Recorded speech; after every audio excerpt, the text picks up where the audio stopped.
అందరూ ఎలా ఉన్నారు? ఈరోజు కాశీలోని ఇది గంగా నదిపై కొత్తగా నిర్మించిన బ్రిడ్జి. ఇప్పుడు మీరు ఇదంతా చూస్తున్నదంతా రాంబాగడి కోట. ఇందులోనే మ్యూజియంగానే ఉంది. ఇది చాలా పెద్ద కోట, పురాతనమైంది. దీంట్లోనే మ్యూజియంగానే ఉంది. దీని ఫుల్ సెక్యూరిటీతో చాలా బాగా ఉంది. ఇక్కడ శివలింగాలు గుళ్ళు కానీ ఉన్నాయి.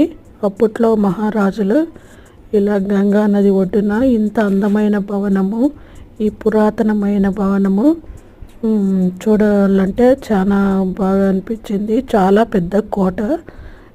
ఇది ఇంకా మరమ్మతులతో చేయాలి. ఇంకా